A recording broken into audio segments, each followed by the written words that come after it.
Selamat pagi semuanya, sebentar lagi kami akan menampilkan hasil wawancara kami dengan Bapak Temi Setiawan. Saya Lucia Intan-Sari Widiawati. Samuel Siwalan. Ina Dinawati. Kanari Juliati. Jin Karolin.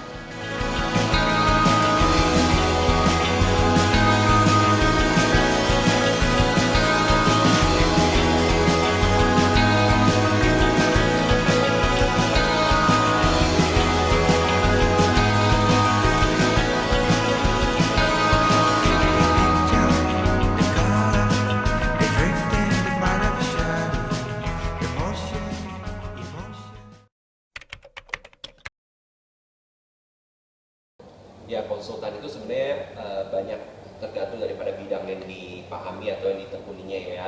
Konsultan itu sebenarnya adalah orang yang memberikan suatu advice, masukan.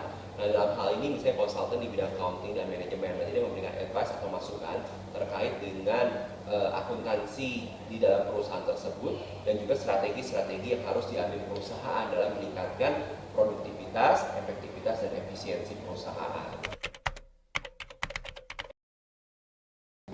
Job description-nya tergantung dari permintaan klien. Sometimes kita menerima permintaan dari klien terkait dengan penyusunan jasa accounting, kemudian dalam pembuatan strategi perusahaan, kemudian juga dalam hal masukan-masukan terkait dengan operasional perusahaan. Nah, itu kita handle karena kita ada seorang business consultant, otomatis secara komprehensif, secara meluas kita akan membantu bisnis klien. Ya, karena pekerjaan konsultan itu sangat luas cakupannya, artinya tidak terspesifik hanya pada satu hal, tetapi kita melihat bisnis secara makro. Nah, hal itu yang membuat tantangan buat saya, artinya ketika kita menguasai suatu bidang ilmu, tentunya bidang ilmu lain juga saling terkait. Nah, bisnis pekerjaan konsultan itu pun memiliki prospek ke depan yang cukup menantang dan menjanjikan. Oleh karena itu saya sangat suka di bidang itu.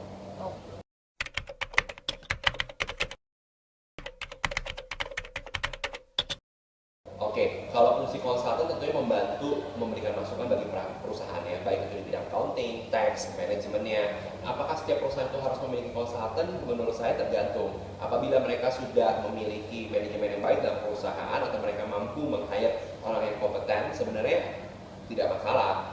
Mereka tidak memiliki seorang konsultan, nah, tetapi apabila mereka kekurangan SDM atau butuh masukan dari external advisor, nah mereka akan mencari jasa konsultan.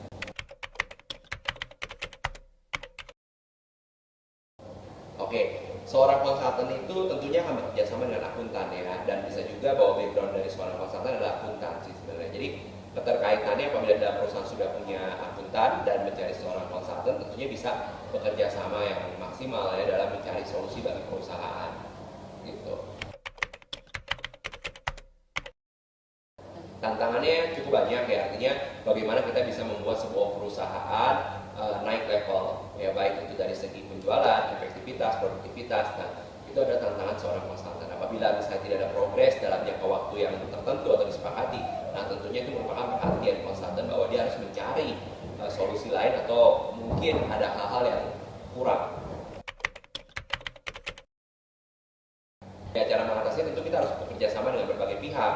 Jadi seorang konsultan pun harus punya relasi yang banyak terkait dengan bidang yang digeluti oleh kliennya.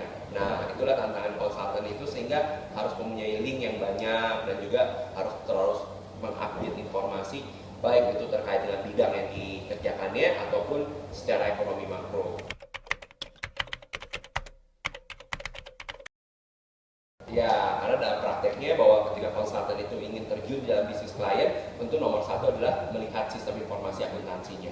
Nah, kalau perusahaan itu belum atau tidak memiliki sistem informasi yang baik, nah tentunya peran pertama konsultan adalah memetakan sistem informasi akuntansi yang di dalam perusahaan. Karena itulah menjadi alat analisis apakah perusahaan tersebut sudah memiliki pengendalian yang baik. Nah, kita bisa melihat juga kekurangan daripada perusahaan dan kita bisa mengusulkan strategi dari pengembangan untuk perusahaan di masa yang akan datang. Sangat dibutuhkan, dan menurut saya progres karir seorang konsultan di masa depan tentu akan terus berkembang karena melihat bahwa progres bisnis yang terus beragam berkembang mengikuti dengan perkembangan teknologi informasi. Targetnya tentunya saya harus menjadi konsultan yang lebih handal lagi, artinya di dalam bisnisnya saya harus lebih cenderung lebih pakar dalam hal tersebut. Karena apa? Karena tadi perkembangan teknologi informasi dan komunikasi yang begitu cepat, sehingga kita sebagai konsultan pun harus mengikuti terus perkembangan bisnis yang ada. Sampai nanti, sampai kita